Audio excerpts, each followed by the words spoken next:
All right, guys, we just wrapped up another episode of Monday Night Raw.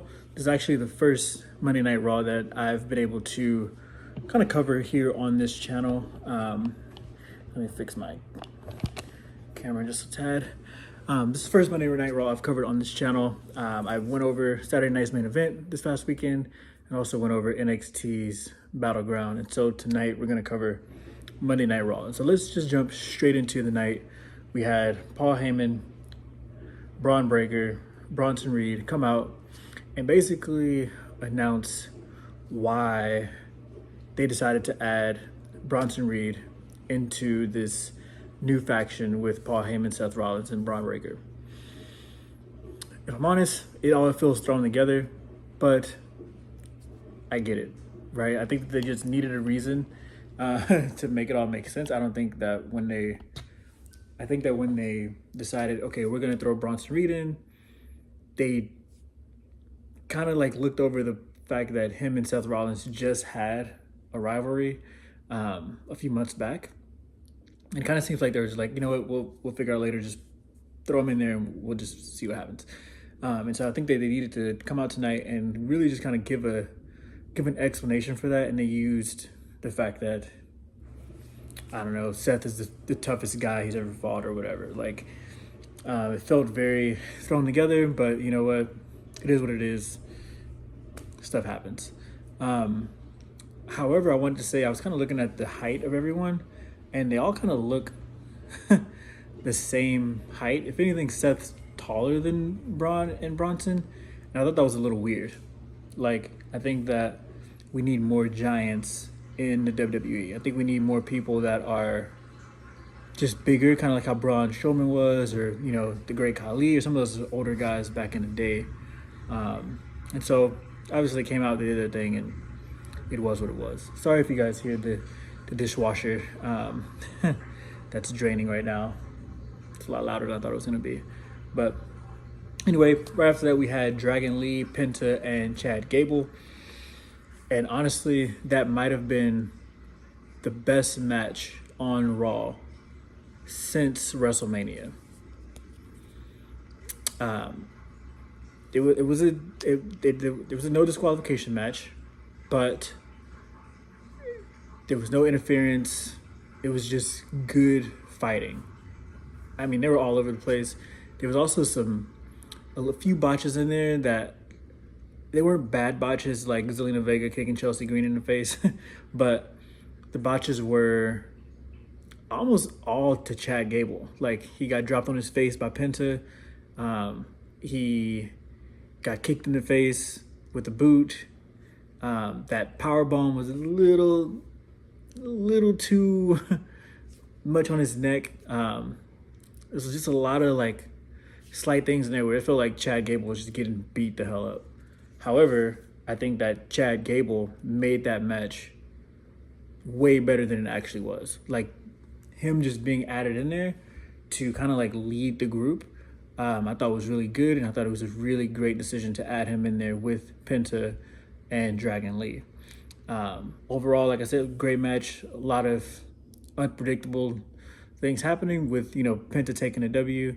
But I would like to say that I think Chad Gable may be the most underrated superstar in the WWE right now. And it really showed in that match. And I'm excited to see where he goes from here. I hope that he doesn't just get too lost in the World Collide thing. I hope that he can kind of come back and maybe get a good old rivalry with someone here in the WWE. Next up, Liv Morgan is finally back. She's been gone for almost 30 days now, filming a movie or whatever. And in my opinion, I know that there's a rule about the 30 days or whatever, but in my opinion, I think that her and Raquel should have had to vacate the titles. Just because you kind of just had Raquel sitting on the shelf. You got all these other tag team ladies that probably want a fight sitting on the shelf as well, just because you decided to go film a movie. I don't like the idea that the WWE is on the back burner when a movie comes up or something else takes priority when you're supposed to be one of the faces of the company. Like, I don't necessarily agree with that. I don't like that. But it is what it is. I'm glad to have her back because she does make a big difference in the women's division when she is back. Next up, we had Rusev and Tozawa. And if you watched any of my clips on Instagram or TikTok, you know how I feel about this. I think that this whole story is stupid right now. I think it's a waste of time. I think that I don't know. I just don't like it. For the last 3 weeks, we've had Rusev just beating up Tozawa as if that's a challenge. There wasn't really even a story behind why he beat up Rusev or why he's beating up Tozawa. He's kind of just like, Tozawa's just like the punching bag. They did the same thing with Gunther, but right before he faced Jey Uso, and they're doing it again now to build up and make Rusev look stronger, I guess. But like, fighting the skinniest guy in the arena doesn't make you look stronger, you know? And then same for Sheamus. Sheamus has been on this thing where he's beating up Austin Theory and can never think of the other guy's name. But the other guy that's with Austin Theory, over the last few weeks, they've been fighting and kind of doing that whole deal. And it's almost like they were just like, okay, let's take these two talents and just make them fight. Like, here's the babyface. People like Sheamus. People don't like Rusev. Let's make them fight. See what happens. And it kind of just feels thrown together. And if I'm honest with you, not a big fan of it. I'm not interested in that storyline by any means at all. I would love to see Rusev or Chad Gable fight Gunther, though. I think that would be really nice. I think that would be something different, just because the respect that Gunther has for the WWE. Same with Chad Gable. Rusev, I don't necessarily know, but I think Rusev needs to fight someone that will put him in his place. And I think Gunther would do that. Next, I mean, we saw the New Day. They came out, they did their thing. Honestly, I'm not a fan of the WWE's tag team division at all right now. Except the Street Profits. Everyone else, I'm kind of like, it feels very mediocre. It feels very boring. And so they retained, just given that there's not really much competition for them at all right now anyway. Like, I'd love to see New Day versus the Street Profits. I think that'd be nice. But obviously with them being on SmackDown and then being on Raw, that may not ever happen. So let's keep it moving. Jey Uso. So one thing I've been noticing recently is that Jey Uso seems to get bailed out every single time he speaks. And at this point, it's kind of driving me a little crazy. Like, he comes out, he gets the crowd hype or whatever, and then within the first 2 sentences, someone's music comes on. They come out, they talk majority of the time, and then he's like, "Are you done?" And then he talks for 2 minutes, and then he gets the crowd hype, and then he leaves. Like, I feel like they're just bailing him out from talking because his promos are really bad. For a champion, I think that he should be a lot better at his promos. I also feel like he was better before Gunther. Like, I don't know what happened in that phase, like with him kind of dealing with, right before WrestleMania with Jimmy and all that stuff. But like right before that, he was good. And then it seems like since Gunther, he's kind of just been off track. But at the end of the day, he's a champion. Obviously, he's doing something right. He's a fan favorite. So I guess just keep doing what you're doing, Jay. But I think that the promos definitely need some work. We also saw Liv Morgan versus Kairi Sane. And I thought the match was decent. I didn't pay too much attention to it. It was just a match. That's kind of really all I have for it. I thought the ending was good though, with Roxanne coming out and Raquel and just starting to build a new story within that match. I thought that was a really cool, organic way to hopefully lead to Roxanne versus Liv, or Liv versus Raquel, because we did see where Liv blamed the loss on Raquel, saying that she should have been the veteran, which kind of has a point. I kind of agree with her. But at the same time, there's this weird thing with Roxanne and Dirty Dom, and there's some stuff brewing in there, and I think that's the best way to start a new story, is to kind of just slowly add these little tricklets, and let things kind of build up that way. And so excited to see what happens with that next week on Raw.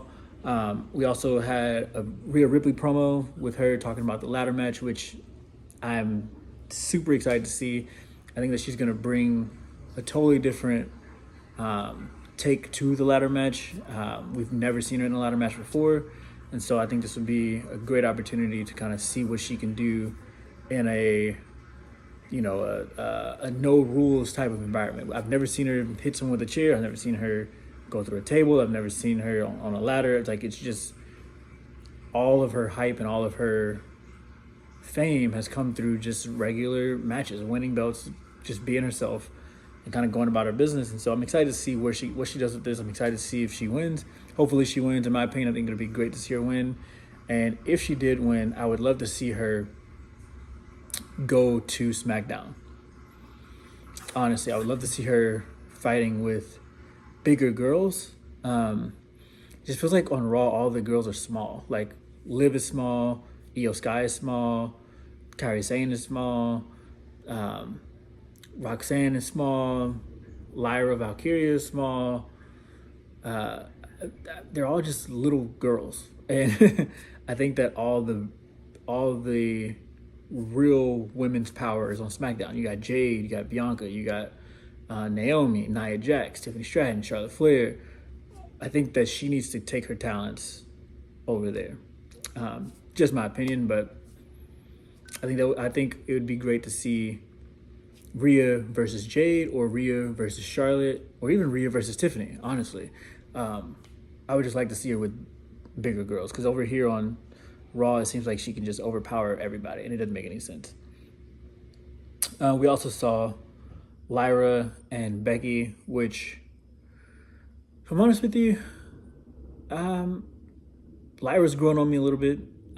She's really good at the talking, the back and forth. She's also a great in-ring fighter as well. There was a period there where it seemed like the crowd was pretty indifferent when she came out, or when she won, or when she lost. It's like they didn't really care as much.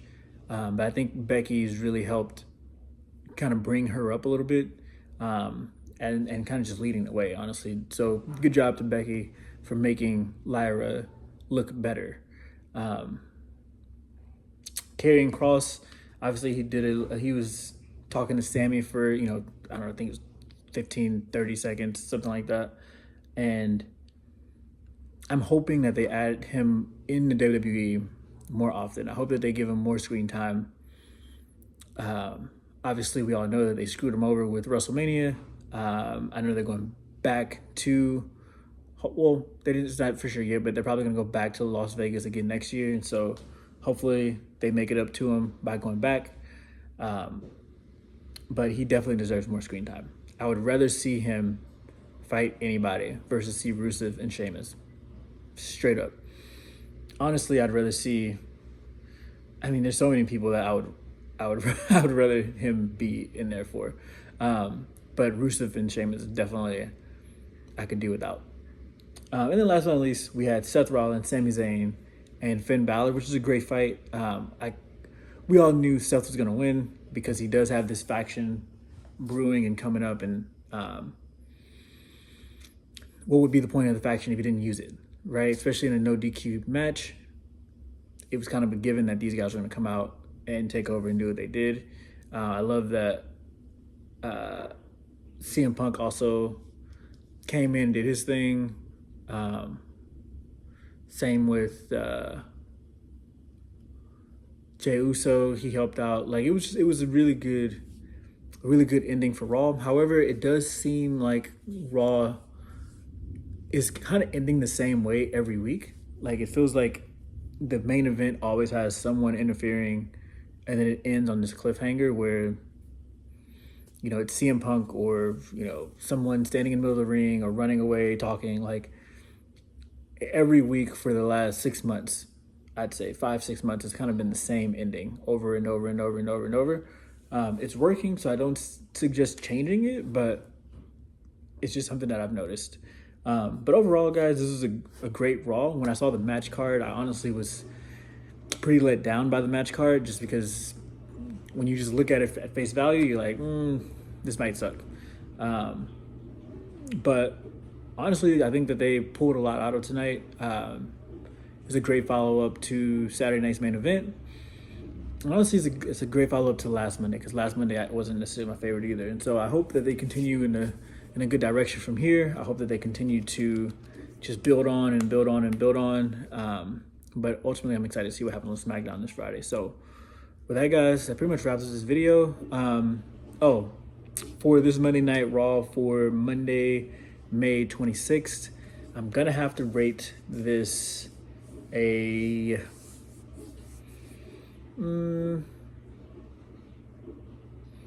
out of 10, I would have to rate this I'd say it's a 7. Smooth 7. Simply because the match card was trash. Straight up. The match card was trash.